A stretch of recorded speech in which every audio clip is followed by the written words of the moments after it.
a lesbian and a loudmouth Jew.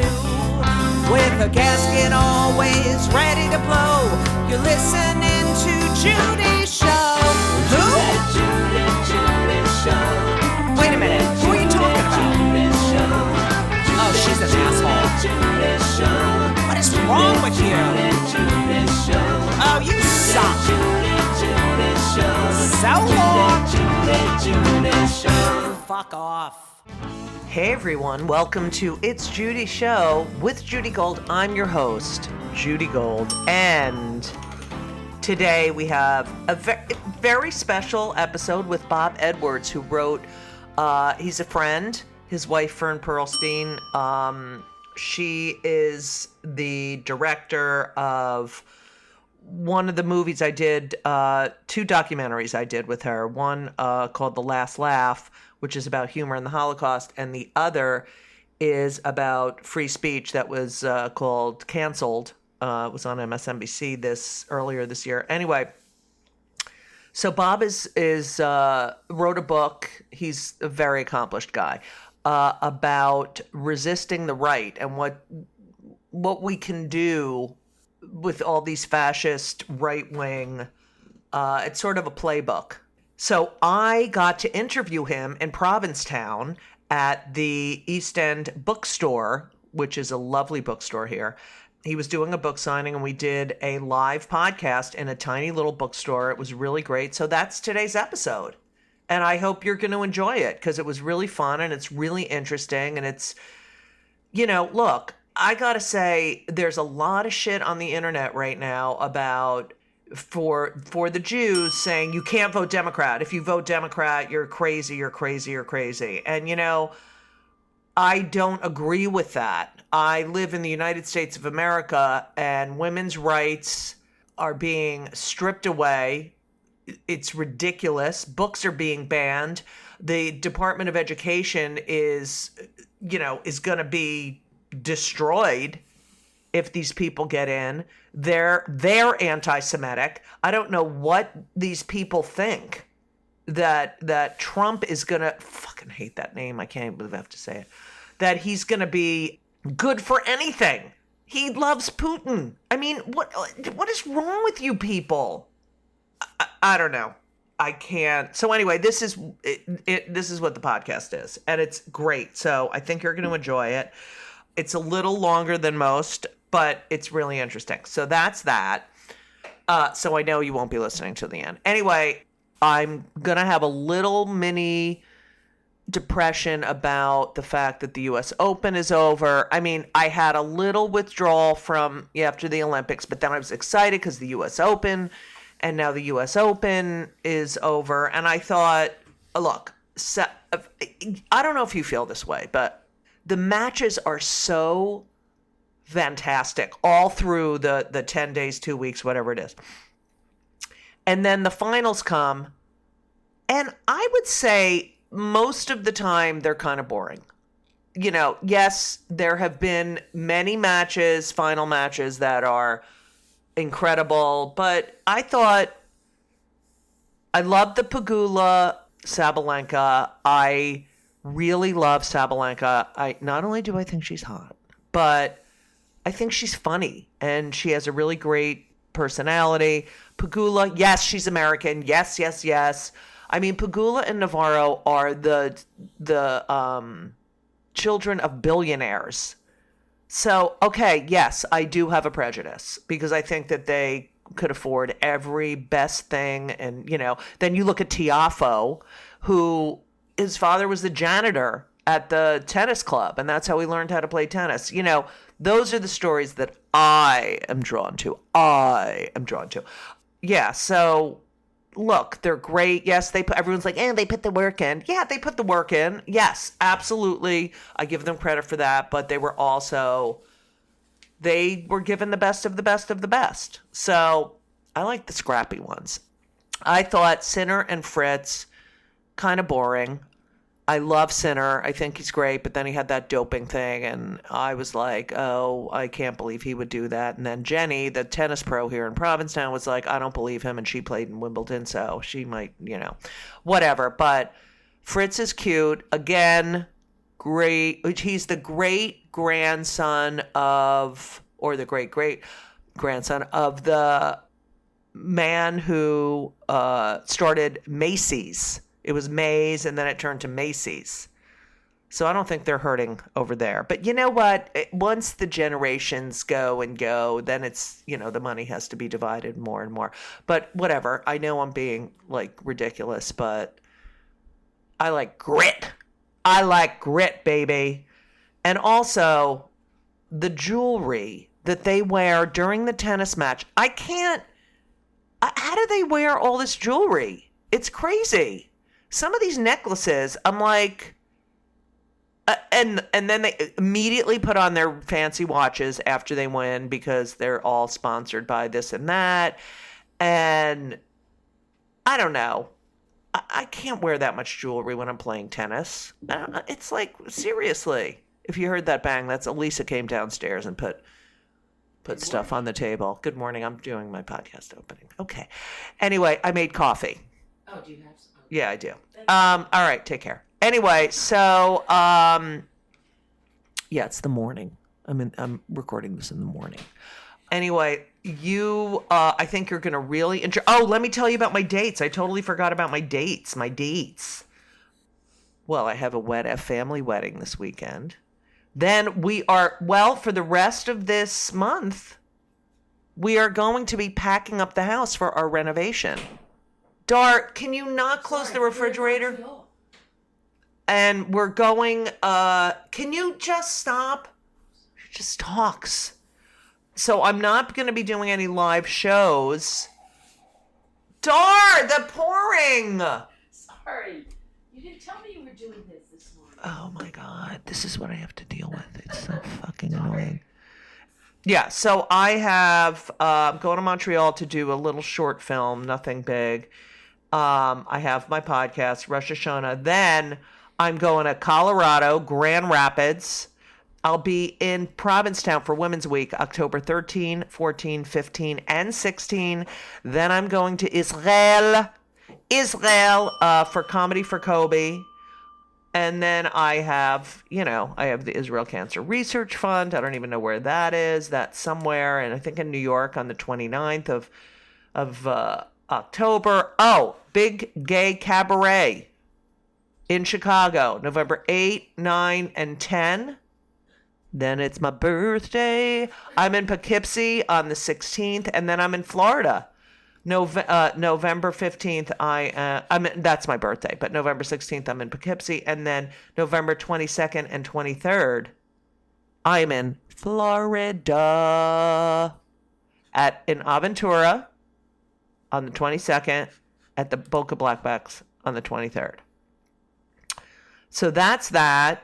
Oh, I have a podcast for you to listen to now. So sit back, relax, and enjoy my conversation with Bob Edwards. Welcome! It's Judy's show. This is if you're not listeners, which I'm sure you're not, this is my Jew bell. Anything that is remotely Jewish gets a ring. Okay, so we are here with he's really smart. Remotely Jewish. Not remotely Jewish.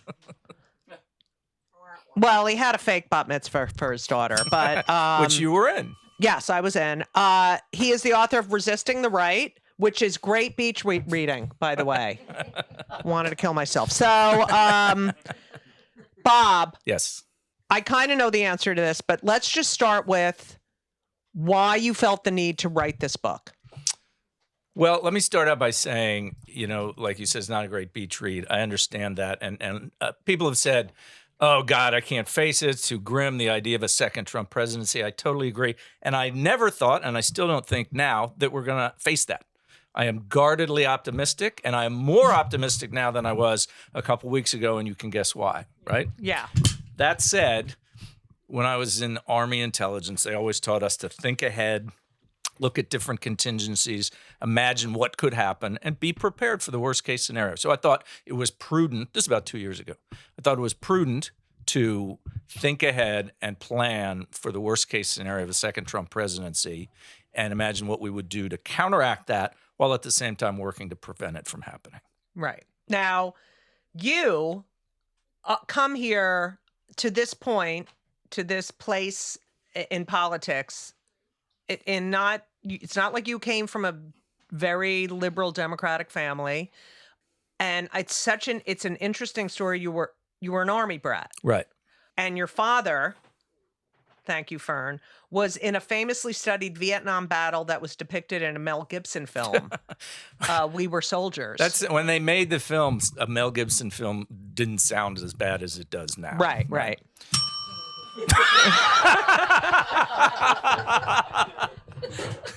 Yeah, so my father was in the Army.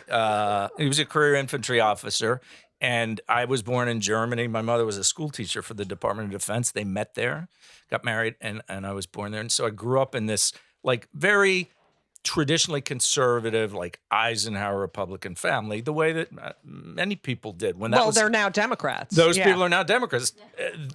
So when that was still a sane party, that was the kind of family that I lived in. Now Eisenhower, not just Eisenhower, Nixon, Reagan, they would all be Marxists by the standards of the current Trump party. Which is, it's beyond. Yeah. So what was growing up like being an Army brat? Well, people always say I was at hard moving all the time. I went to 10 schools in 13 years, which is really not that many because there were lots of kids who went to way more schools than me. But I just didn't know any different. We moved all the time, so I was used to it. And then when you get a little older, like junior high, high school, you're like, this is not great. Why am I leaving my friends? But by that time, you're almost out of the house, so there's nothing you can do. So like you would go from one school, you always knew what it was like to be the new kid. Yeah, I hate that Eagles song, New Kid in Town. Yeah. Still, I hate the Eagles in general. But that song in particular, because in the song, the protagonist is put upon because there's a new kid who arrived and is like the shit. Right. And it's really the opposite, of course. Right, the new of course. kid, yeah, it's terrible. So fuck the Eagles. What do you think? They wrote that about you, by the way. What do you think you learned? What strengths did you get from that experience? That's nice of you to ask that because I do think there are some. Yeah. Not everybody, right? Everybody's different. And I knew Army brats who didn't have this experience. But I think in general, it teaches you to be open-minded. It teaches you to be adaptable. It teaches you to be accepting of people in new situations because you're always the new one. Right. Coming into their culture. And you know what it's like to be the outsider. Absolutely, yeah. And you're comfortable in uncomfortable situations. Yeah, absolutely. That is. I think that those are good skills to have. I think they're great skills to have. And I never thought about it in terms of politics, though, until just this second. And that's why I... Okay.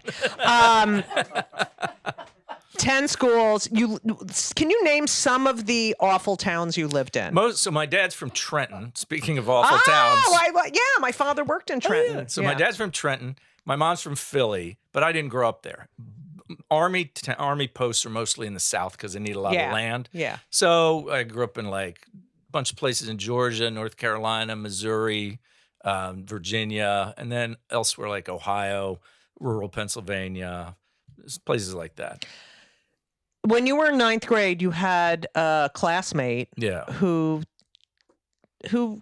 became very successful. Can you talk about that? Sure. person? So my father, when we were in Virginia, my father worked at what they call Milpersen, which is the human resources part of the Army, assigning people to where they're going to go. And miraculously, the next assignment he had was in Hawaii. So that was far and away the best place we were assigned. And one of the years I was there, I went to 2 schools there. And one of them was Punahou School in Honolulu, and I was there with Barack Obama, who left me out of all his books. What? What? Do you remember him as a student? I do remember. Well, because if you know Hawaii, like, there ain't a lot of black people in Hawaii. Right. And so at this school, I mean, there were a handful of black people. So I definitely remember. He was 2 years older than me. I definitely remember seeing this guy around. But I didn't remember it until he became a public figure. Right. And then when I started reading about him and they said, oh, he went to school in Honolulu, I'm like, I'm sure he went to Punahou, and he did. And I've got the yearbook with Barry in it and stuff like that. So you could not be involved in like clubs or sports, or were you involved? I mean, it's usually... You mean because of the moving? Yes. Somewhat, sports, or you could do something, but you're going to leave the next year. Can I just say one more thing about Obama, though? So that school has a mandatory class for ninth graders on public speaking because they believe it's important to be able to speak in public. And every ninth grader has to take it. So I took it, and so did Barry. Yeah. And I think, he might have got a little more out of it I think than me. he did well in that class. He got yeah. he surely got an A. Yeah. I think that should be in the curriculum. It was great. I mean, it's terrible because you're this awkward 14-year-old have to speak in public, but it teaches you a lot. Okay. So you graduate high school, you go to college, you go into the military. Right. I mean, what made you go into the military? Yeah. And then I wanted part two of how that changed your political stance. But you served in Germany during the Cold War. Right. Do you speak German? No. It's pretty sad. That's shit. I was born there, and I lived know. there. I lived there for almost 4 years. Do you speak any other language? No. I'm a total monolingual American. Wow, me too. I mean, I can understand a little German, but I don't speak it. So why did you go into the military with your brain situation? So I grew up in that world, of course. Yeah. I was very comfortable with it. And I really looked up to my father, and I wanted to do, follow in his footsteps. Although I didn't want to be never wanted to be a career soldier, but I wanted to do it. And they paid for my education. I went to college on a ROTC scholarship. And so I went off to do my 4 years, and they sent me to Germany. I was an infantry officer there at the end of the Cold War in the late 80s. But I found that I really liked it. I liked the people. Really? I liked the people. I liked the work. It was really interesting. We had a great time. I really grew up a lot there. I mean, there were lots of things I didn't like. I didn't want to stay in the bureaucracy and the bullshit and all that I didn't like. But so I stayed in longer, and then I went on.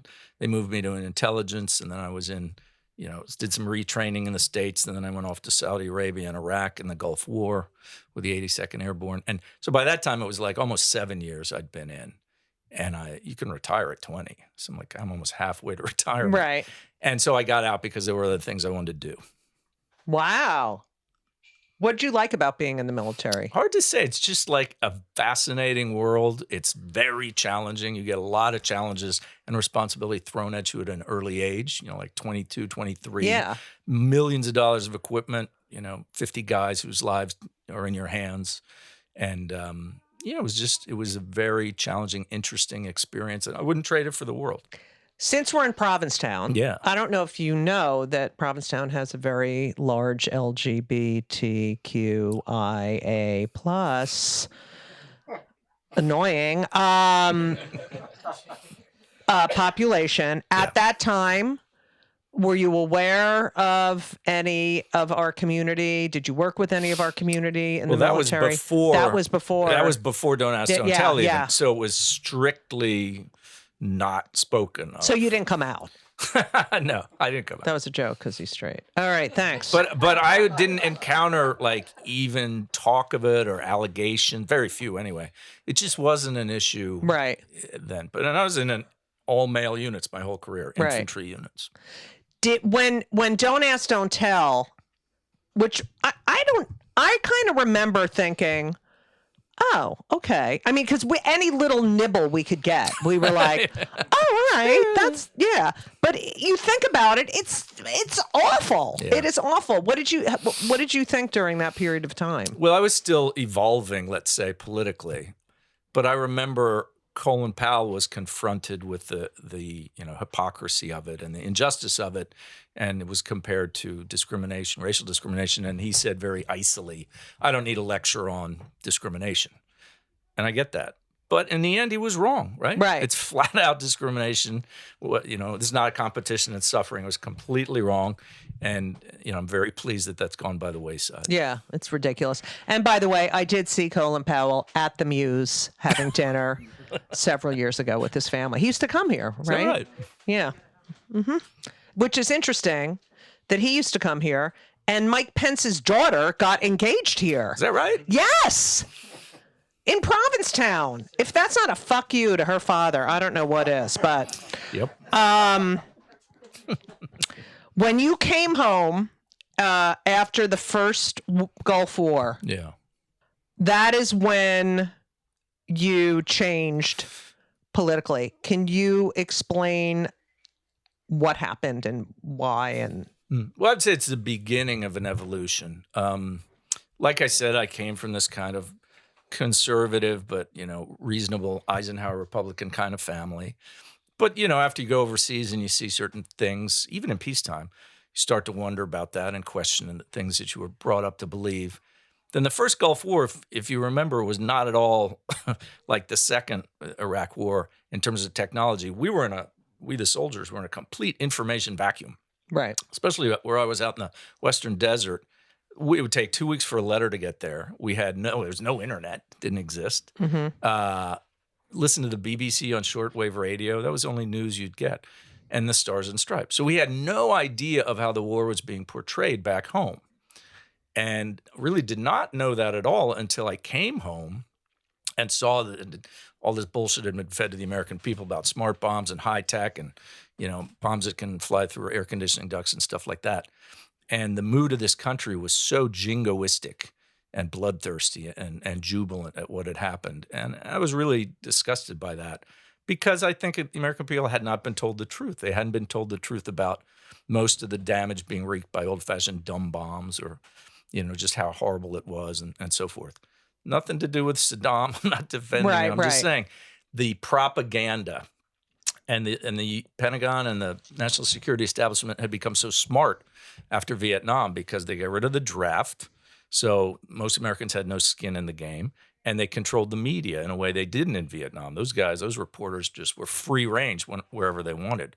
And that was the Pentagon. They learned their lesson. They learned their lesson. So I saw 2 reporters the whole war, and that was at the end.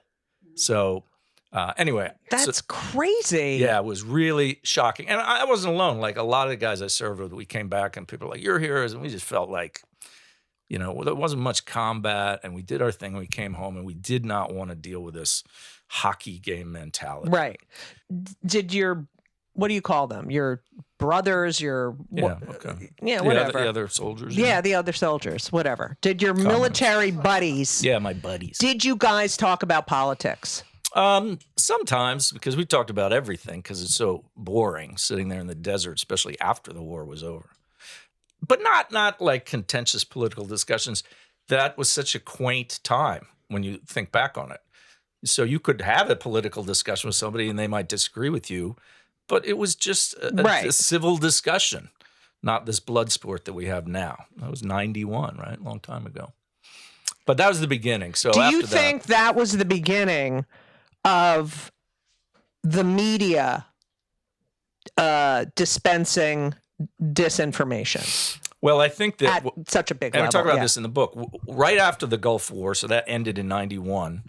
By 94, Newt Gingrich was in power. Right, you talk a lot about him. Gingrich really was the one in my book, and then Fox News came along in 96.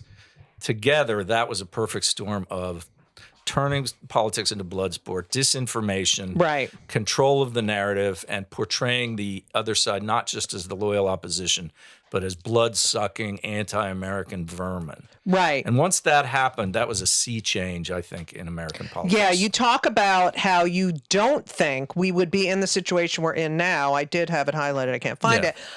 Without Newt Gingrich. Yeah, I mean, it's a butterfly effect, right? If it hadn't been Newt, maybe it was somebody else. But there's no way we have Trump and the obliteration of truth as an objective metric that we all agree upon if we hadn't had somebody like Newt to pave the way for him. Right. I'm loath to give Newt Gingrich any credit. To me, that's not credit, it's blame. Right. He was such a fucking asshole. And he still is. Such an asshole to the wife. Oh, that's horrible. Isn't it? Whatever you think of Bill Clinton, Newt Gingrich led the impeachment campaign against him while he was stooping. Right, while he was stooping, and the wife's dying of cancer. Right, so. He's a fucking asshole. Okay. Yeah. Oh, sorry, we're at the East End Bucks. I know, I'm trying to be, intellectual. This is the reined in Judy. Yeah, it's so infuriating when you think about the way he behaved. And yet, it would have been worse had we had social media. I mean... Right, imagine. He did it without social media. Yeah, and then, as you know, his second wife or third, whichever one it is, Callista, then became the U.S. ambassador to the Vatican. Right. You can't make this shit up. Yeah, he's the fucking worst.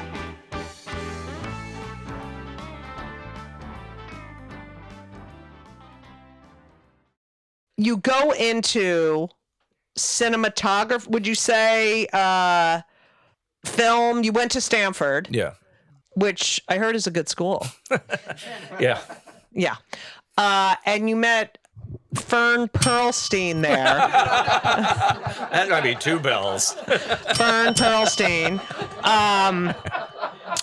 You were making an essay film on the nature of warfare, Right. and you hired her to be your cinematographer? Yeah. So what happened was my father was in this very famous battle in the early 60s. It was the first time American and North Vietnamese regulars faced off in Vietnam, and really the last toe-to-toe style, World War II style battle, because after that, the North Vietnamese realized that they could not win that way, and they adjusted their strategy, whereas the Pentagon said, oh, war of attrition. We killed 2,000 of them, only lost 200 of ours. This is the way to fight. So my dad was in that battle, and that's the one they made the Mel Gibson movie about. And I wanted to make a documentary about the battle. And long story short, I hired Fern, who I didn't know, but I'd met once, and I wanted to work with her. Really? Anyway, so I was in San Francisco. I came east. We shot some interviews, and then we began dating, and now we're married. What did your father, did he talk about the Vietnam War? No, never. I mean, growing up, well, my dad's a very Gary Cooper, stoic sort of guy anyway, and he didn't talk about it, and just wasn't for. I read a monograph he wrote for a professional course in the Army, and they asked that question: have you discussed your experiences with your family? And he wrote, no, professional experience for discussion with peers, not family members. Wow. He was so he didn't talk about it. But then when the book came out, We Were Soldiers Once and Young, which came out in 93, it was like the floodgates opened with all these guys that had been in that battle and other veterans. They all came out of the woodwork, and they reconnected, and they started having reunions. And then he began to talk about a little, and I went to the few of those reunions, including the first one. The first one, he walked into the room, and there were soldiers there who thought he had been dead all that time. Wow. Because when they saw him last, he was at death's door and Right. being thrown on a helicopter, and only a transfusion saved his life. And they didn't know that. Right. They just thought he'd been dead. So they looked at him like he was a literal ghost. So anyway, because of that book and the acclaim, it's a classic of military history. Those guys began talking more. And now my dad and the other 2 surviving company commanders are the oldest guys left. Hal Moore, who was the battalion commander and became a 3-star general, and Sergeant Major Basil Plumley, who was the command sergeant major, recently died. They both lived to their mid-90s. Wow. So now my dad and the other 2 company commanders go around and give talks about it, and he's much more voluble. But growing up, no. My father was in World War II, and he never, ever Right. talked. It's such an interesting phenomenon. Yeah. And now you see what happens with mental health, and they didn't have that, all the They had resources nothing. that we have now. I mean, it's a whole different podcast, but those were the days of giving a telegram to a taxi driver and saying, take it to this address. Right. And it changed because Julie Moore, who was Hal Moore's wife, insisted on changing it. And now the military has a very elaborate casualty assistance system where they send a chaplain and everything else. But in those days, my mom and the other wives would peek out from behind Right. the curtains when they saw a taxi creeping down the street. crazy, Whose yeah. house is it going to stop at? Right. What a way to live. The film We Were Soldiers Once never got finished because Well, no, that's the Hollywood movie that came out. I was trying to make but this. your documentary never got made Right. or finished because you spent all your money coming back and forth from California to New York to visit Fern. Is that correct? That is correct. Wow. Well, that's exactly good. right. One of the interviews you did was a man who was on the cover of the book, Right. who was a real hero of that Vietnam battle. And on 9/11, he was credited to saving all but 6 people that worked for Morgan Stanley. Yeah. So his name was Rick Rescorla. He was British. He was from Cornwall. He'd already been in Africa and Cyprus and in combat with the British Army, and he came to the U.S. in the 60s, early 60s, enlisted in the U.S. Army, went to OCS, became a infantry lieutenant, and was in that battle. The picture of him is on the cover of the book. He was an amazing guy, real Renaissance man. And after he got out of the Army, he did a bunch of things, became a lawyer, and eventually was the head of security for Morgan Stanley Dean Witter. So he was there in the Twin Towers in 93 for the first bombing. And after that, he went to his bosses and said, this is going to happen again. We have to do drills. We got to get the brokers to learn how to get out of the building. And they did that. And the brokers hated it and they grumbled and complained. But on 9/11, and 8 years later, they had a plan and they executed it. And Rick got 6,000 employees out of the building. They were up on like the 40-something floor. Wow.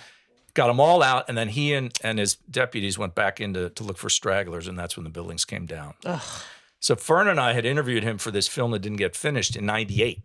Wow. In his office in the World Trade Center with the Empire State Building in the background. And you have that footage? Yeah, we have the footage. So because I got involved with her and finished the film, the footage went on the shelf. Then we lived in Chinatown. We watched it all happen on the day. And I thought, oh, God, I got that footage of Rick. And I'd forgotten how prescient he was because he predicted this other attack. He even predicted an airplane would be used. And he was so progressive in his views and talking about how the United States, not blaming the United States for 9/11 in any way. He was the last guy who would do that. But saying that the foreign policy we've pursued has been ill-advised and wrong-headed. And, the chickens will come home to roost. And he was killed that day.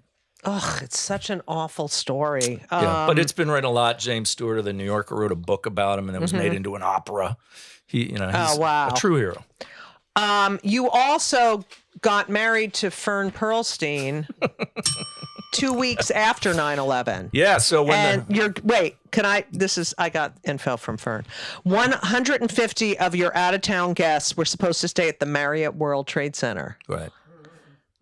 Everyone had to bring their invitations to check in with the police at the guard post in order to attend your wedding.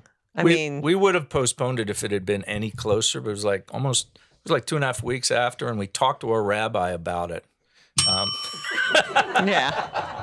About whether we should go ahead.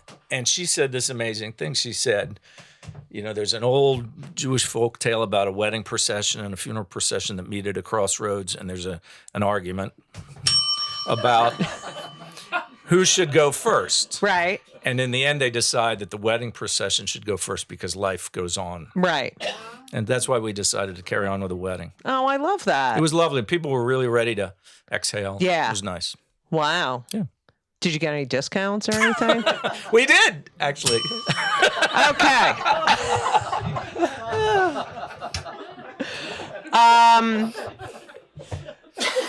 You wrote a screenplay, Land of the Blind, a political satire about violence, terrorism, and memory. And you won the Oscars prestigious screenplay competition out of 6,000 people. What happened to you? No, I'm kidding. That's what my agent wants to know. Yeah. Can you tell me about that? And is that were you always into satire? Yeah. So I wanted to be a narrative filmmaker, and I'd gotten into documentary by accident, but then I fell in love with documentary. And so this screenplay was in the back of my mind for a number of years. And Fern and I were making a feature documentary, the first one we made together. Mm-hmm. I'm making it about sumo wrestling. This is in the early O's. And I said to her, hey, I have this narrative idea. I'll write it, you shoot it, we'll cut it on Final Cut 1.0 like we were doing sumo, guerrilla style. And she said, yeah, you should quit your job as an editor. Quit your job and work on that half time and work on the sumo film the other half of the time. I can't believe she suggested that. Really supportive. So I did, and I wrote the script with no ambitions for it to get into the Hollywood system, but because it won this contest, it did. And then I became a working screenwriter by accident. And you've ghost written a lot of stuff, right? Well, I've written, I did a lot of rewrites on things, and I did an emergency rewrite on a big dumb action movie that made a lot of money. Not for me, but for the producers. You don't get. No, I don't get any credit. You don't get on any that. points. No credit. No, and I've done some other things like that. But I've, it was a good career for a while. Now it's over. But being a screenwriter was a good career for me, and I was fortunate to have it. There was an article about that, The Fixer, the script in the New Yorker. Oh, Did I didn't you see that. Yeah. And this guy has just made a living Right. rewriting everyone's scripts, and he's a multi-billionaire, so I'm sorry. Yeah. Well, Robert Towne did that. He was famous for that. Yeah. Fern did a film which shocked me, her thesis film when you were in school together about Civil War reenactors in Northern California. And that's where you met her. Yeah, I met her in her thesis screening, and I thought the film was great because it's such an interesting subject. Who are these people in Northern California who are obsessed with the Civil War? And reenacting the Confederate side was especially bizarre. But she handled it with such grace and didn't snicker at these people or make fun of them. It was a really just a humane. I don't understand that. And you talk about it a little in the book, don't you? I may do. Yeah, I think you have a little mention of reenacting, or maybe it was an article I read about you about why people would. It's okay. Reenact. Why the fuck? What is this? I mean, my ex, her brother used to, like, they would live in tents and act like they were. What is that? I don't know. It's not my world, so I don't have any special insight into it. But yeah, the Civil War reenactors. You know, there's World War II reenactors too. In Germany, when I was living there, oh yeah, they would reenact battles in the Second World War, and the Americans would play the Nazis, and the Germans would play the Americans. What? That's mental illness. It's an unusual hobby. I would like to know who played the Jews. Okay. I would have been cast in that, I think. I would have. Yeah, thank you. Okay, so this book that you wrote right now, this new book, Resisting the Right, you were shopping around a memoir. Yeah, so I wrote a memoir about, there was like a survey of U.S. foreign policy from Vietnam to Trump, hung on my family's history because of my dad in Vietnam and me in Iraq and so forth.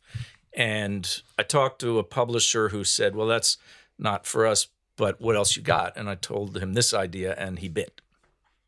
And you did this during COVID while everyone else was baking bread. I think it was sort of the end of COVID, yeah. Started writing it, started working on it. I would like you to talk about the word resist or the word resistance. Sure. Because it's really interesting the way you talk about it in the book.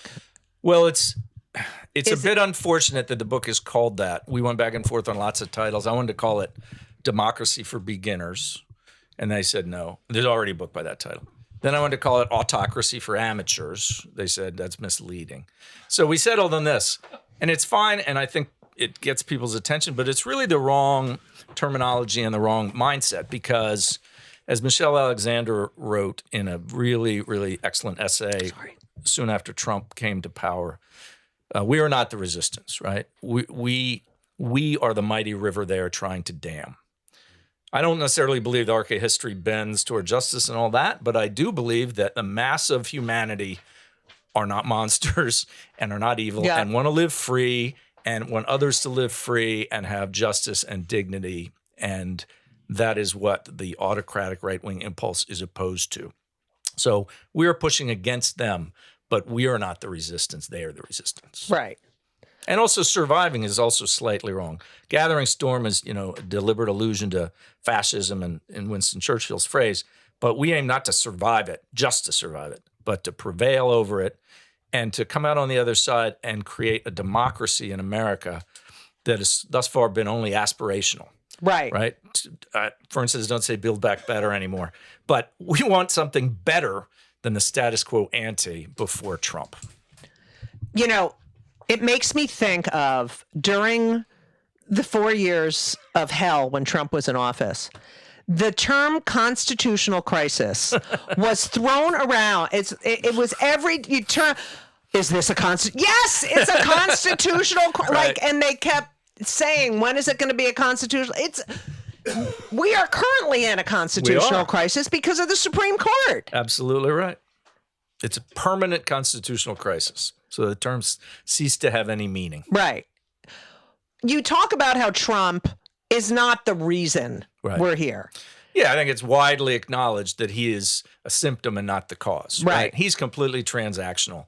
And I do believe he's a racist and a misogynist and No. a human colostomy bag, but I think he says what he thinks will, help him in the moment and get him elected and line his pockets and all that sort of shit. And he's a vessel for the grievance of a large section of Americans, not a majority, but a large section of Americans who are all worked up for various reasons. And they poured it into him, and the Republican Party made its Faustian bargain with this guy.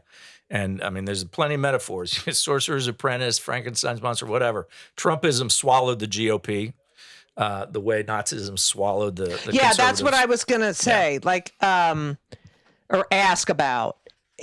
How much do these times and the feelings we have, I mean, I can say as a Jew, I've never felt like this before. Yeah. I always felt I'd be safe. And, I remember reading Anne Frank when I was a little girl. And the thing that struck me the most was that they were they were living their life, and they came into their house, these people's homes, and just, that was it. Yeah. And I thought, oh, that'll never happen. And it happened on October 7th. And I don't think we're far. I mean, when I've talked to Holocaust survivors, the rhetoric that is going on now, it so mirrors. Yeah. Do you feel, because look, I know Hillary said deplorables, but what are they if they're not? Right. Well, I think, the deplorable thing, I think, was misunderstood in my view. I think she was talking about the white nationalists and the truly deplorable racists and that, not the bulk of Americans.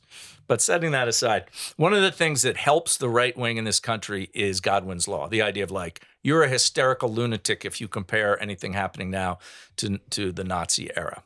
I understand that, but Godwin's law is in abeyance because a bunch of shit we thought could never happen has already happened and is continuing to happen and will continue to happen. The one thing I've taken away from the Trump years is that there is nothing that is beyond the pale. There is nothing that we could contemplate that I would say, oh, well, that will never happen, right? Right. He tried to overthrow a free and fair election and lynch his own vice president. Right. Okay?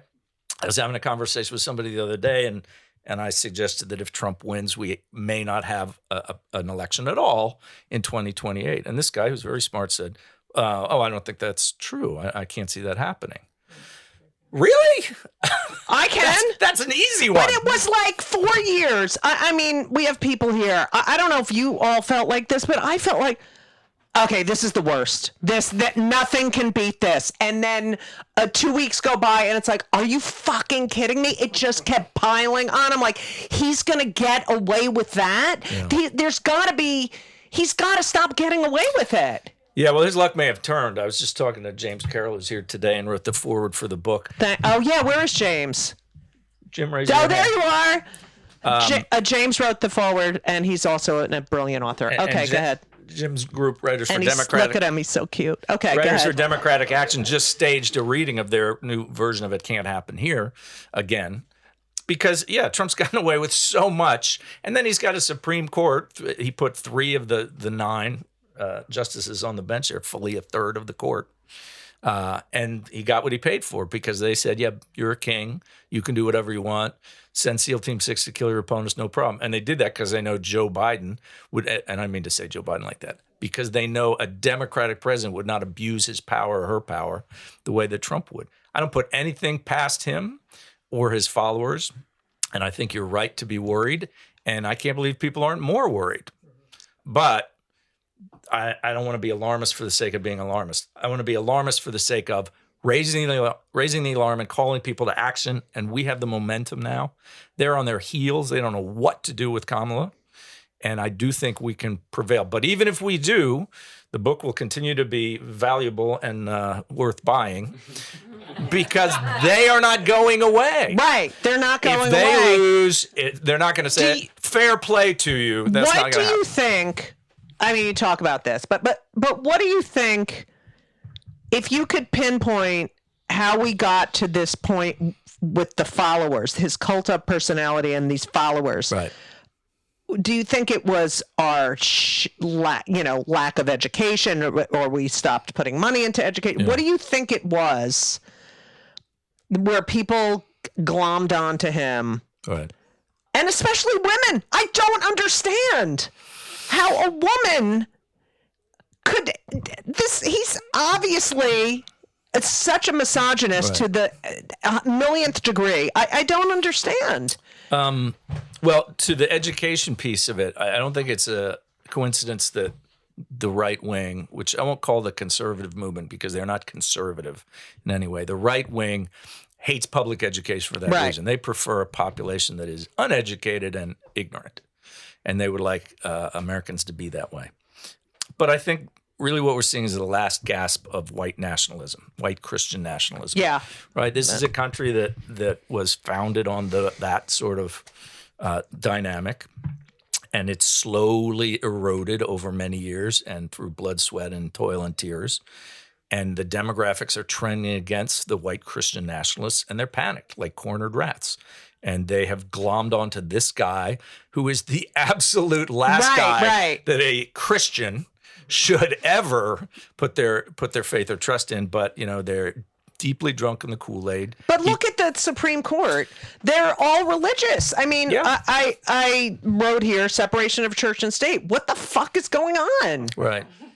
Is it 7 now? You got 7. Yeah. If you count Sonia Sotomayor, who's progressive, obviously, and I don't want to get into Neil Gorsuch's Episcopalianism, et cetera, but, Leonard Leo, the Federalist Society, specifically engineered this court, and they got their wish. They got what they paid for, as I said before.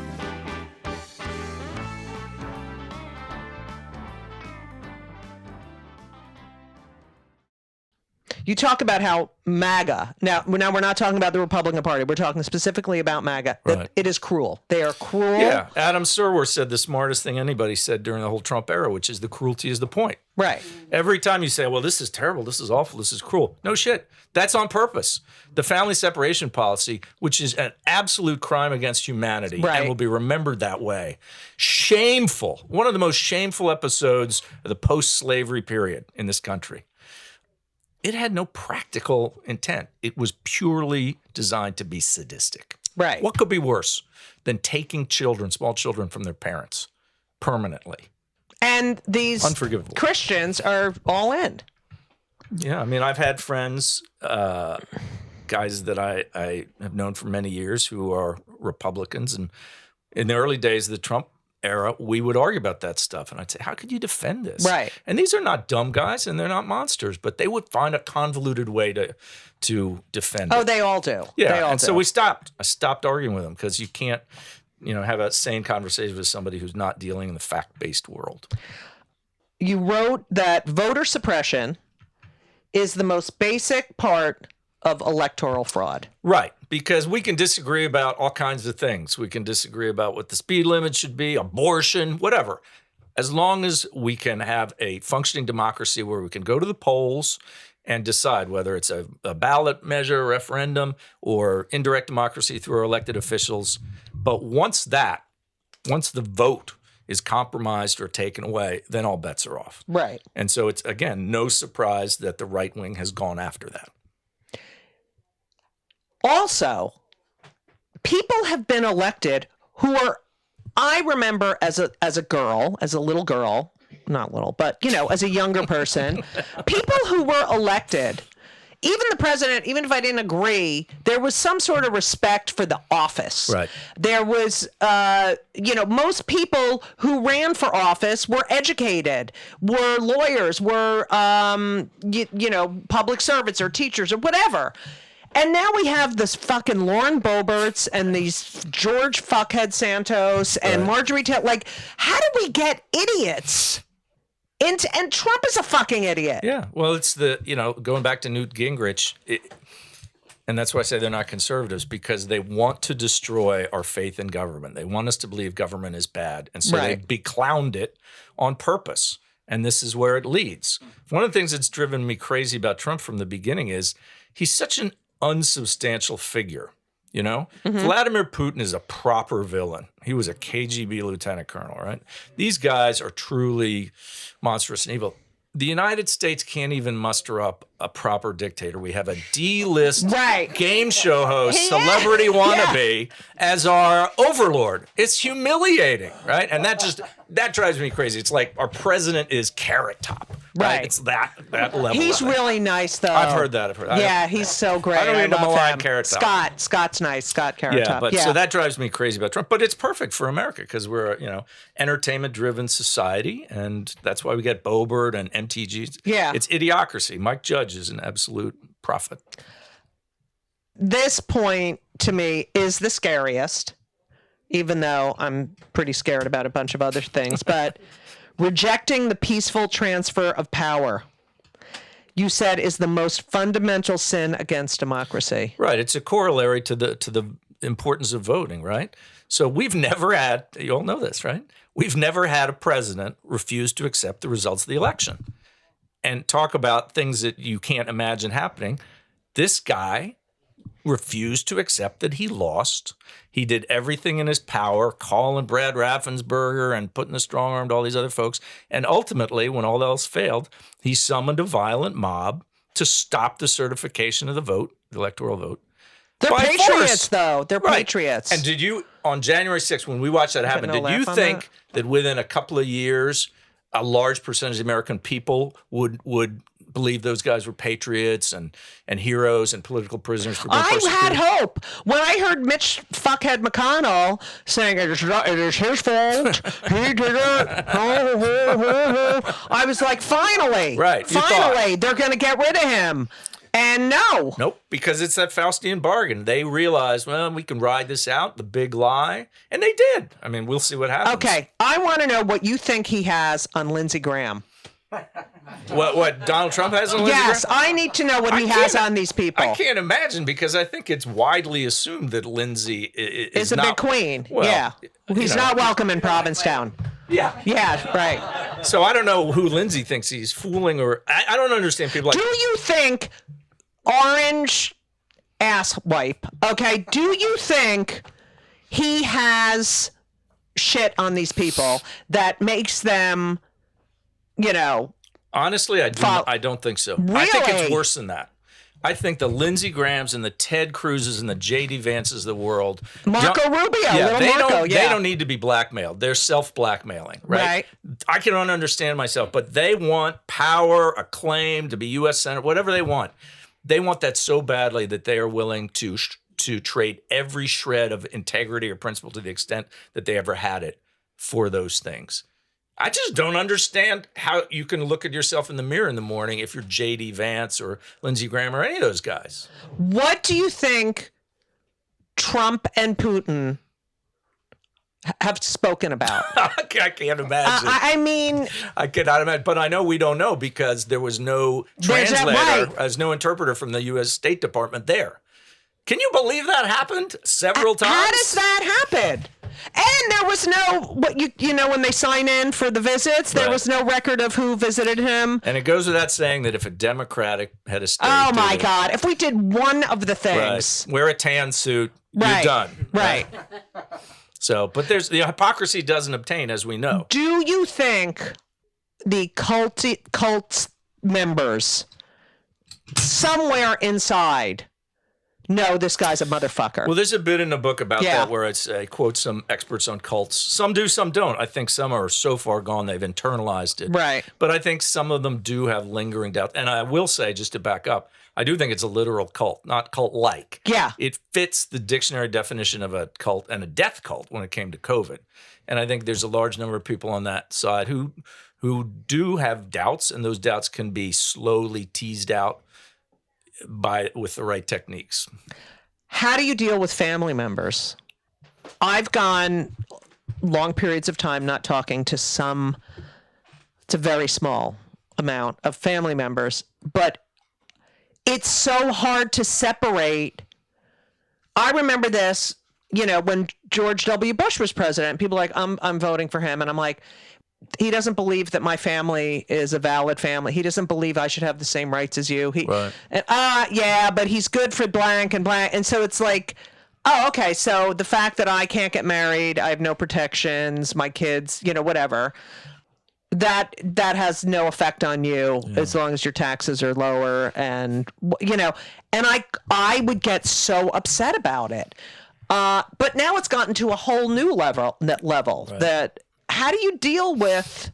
And you must have a lot of family members who Yeah, are I know, like many people here, I'm sure I have family members and friends and work acquaintances and stuff who have very different political views.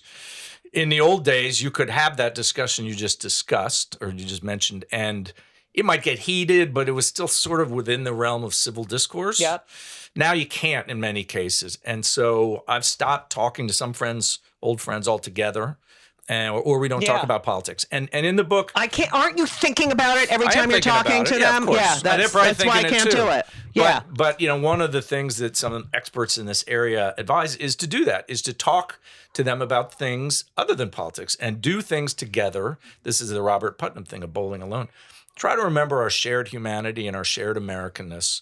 And if we can go to a town council meeting and talk about fixing potholes and work together on that, then maybe if there's a civil war, we won't kill each other. And then slowly come to some kind of long-term, it may take many decades, shared understanding of, well, what kind of democracy are we going to have? But yeah, it's hard to talk politics with people who will deny simple facts like 2 and 2 is 4.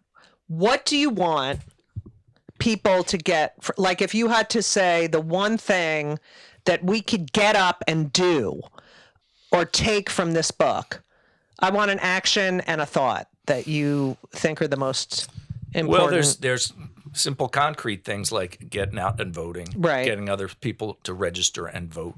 But the broader thing, the more philosophical thing is just not to give up. I mean, Jim said to me when I interviewed him, stand for the truth of the present moment. I'm garbling your quote, I'm sure. But it's so overwhelming when you think about all this stuff. It is easy to get discouraged. It's easy to give up and say, oh, we can't beat them. They're too, fanatical. They got all the guns. That is what they want. That is what they want you to do, is to give up. And like I said at the top of this thing, we are the majority. Now we have a fucked up system, anti-democratic We got to system. get rid of this Right. electoral college. that, We there's got to the get rid Senate, of the House of Citizens United. Right. That fucked everything up, Citizens United. Right. But to remain focused on Yeah. the truth of what we're doing and to not give up hope and to remember that we can prevail is the North Star of this whole pro-democracy movement. I always say, we have the truth on our side. Like, having the truth makes me feel safe. But, these people don't believe the truth. Do you think the fact that it's called resisting the right, because there are some things that are not so awful about the right. Yeah, I mean, there's, I mean, there used to be some things that weren't so. there's common ground we can find. But like Rebecca Solnit says, that doesn't mean making accommodations or meeting fascists halfway, right? There's no room for racism. There's no room for fascism. There's no room for misogyny or transphobia or any of that. We're not going to compromise on those things. But we can, like I said, remember our shared humanity and our shared Americanness and try to find common ground and work together. But, like this idea of, well, we should let Trump off the hook because it's going to make the other side mad. Yeah, right. That is like Brer Rabbit sort of stuff. Right. They have to be held accountable. And that is how you get to justice. And that is how you get to democracy in the long run. How does Aileen Cannon have so much fucking power?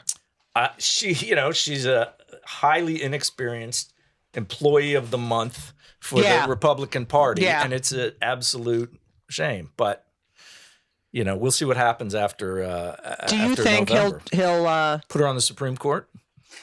No, I wasn't going to say that, but thanks for bringing that up, so I won't sleep tonight.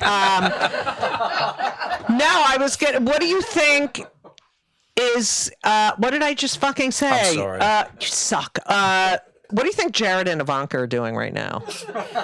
I don't know. I don't want to think about them. They're despicable too. They're all disgusting. These are the enablers. I mean, they're inside Right. the inner circle, but everybody in the Republican Party senior leadership who didn't stand up, who didn't leave the party or whatever. The last man standing, I can't believe I'm going to say this, is Mitt Romney, who has shown some backbone. I don't agree with and Mitt Liz Romney. Cheney. Liz Cheney, I don't can you agree believe with that? one thing she said, but I give But her. on this, she did the right thing, and God bless her. So, But the rest of them, they're enablers. Do you just think like, they know, don't they? I think most of them do. And you hear when people say, oh, they know he's an asshole. They know. They're just like, how do you fucking live with yourself? I don't know. I do think that there's some like MTG and Boebert who are just genuinely deranged and Right. don't know. Right. But I think Vance and Graham yeah. and all of them, they're pure cynics and opportunists. And there's a special circle of hell waiting for them. Yeah. Do you worry about Eloise, your daughter? Yeah. I worry about it a lot. Her whole life, the conscious life, has been spent in this nightmare. She was so worried Trump was going to win in 2016, and Fern and I were like, no way. Yeah. It's never going to happen. She went to bed in the morning. She came into our bedroom and saw our faces, and she burst into tears because she knew she was right. And so she was 5 then. She's 13 now. She'll graduate from high school sometime for the next presidential election. So her whole formative years have been spent dealing with this. The good news is her generation, at least where we live, is super politicized. Yes. Now and they're really into Kamala. Yeah. So there's hope, but I'm worried about her, and I'm worried about everybody. Yeah, and women's rights to choose, and Right. this it's. Do you think we should expand the Supreme Court? Yeah, why not? I do, too. If there was a Republican president, there'd be 25 people on the Supreme Court right now. They'd all be Republicans. Right. There's no rule that says you can't do it. It's a matter of practical politics and whether it's smart to do it. But that's, Thank you so much for listening to my wonderful conversation with Bob Edwards. I hope you enjoyed it, learned a lot, and I found it very interesting. He's a great guy. Get his book, Resisting the Right. Resisting the Right. I was reading it on the beach. Not a really good beach read, but an interesting book, and he's an interesting guy. So pick that up wherever you get your books. What else did I have to say? Before we go, I have to mention anti-Semitism, as I do every time I do a podcast. It's out of control. These fucking college protests are ridiculous. Jewish students aren't safe. Cut the shit. It's fucking ridiculous. Also, University of Maryland, thank God, reversed its decision to have a rally, a pro-Palestinian, which I hate that. I mean, a pro-Hamas rally on October 7th. So good for them. But we got to continue to fight. And please speak up. Speak up. I've had no friends. I've had maybe 1 or 2 friends check in with me. 2 friends. 2. And one of them isn't like someone I talk to every day. So check in on your Jewish friends. Anyway, I read all of my dates in the beginning, and I can't go through it again because I have people to see, things to do. Anyway, thank you so much for listening to this podcast. This podcast is produced by Laura Vogel, edited by Colin Schmaling, marketed by Haley Jercher, and the theme song, the incredible theme song by Lauren Gold. I just love that guy. Love him. So I hope you enjoyed today's episode. We got a lot of great people coming up, and I'm interviewing Mary Trump this Thursday, the 12th, at the 92nd Street Y for her new memoir, and I'm really thrilled about it. So thank you all. I know no one's listening to the end, so, whatever. But if you are, I love you extra special. And as we always say, so long.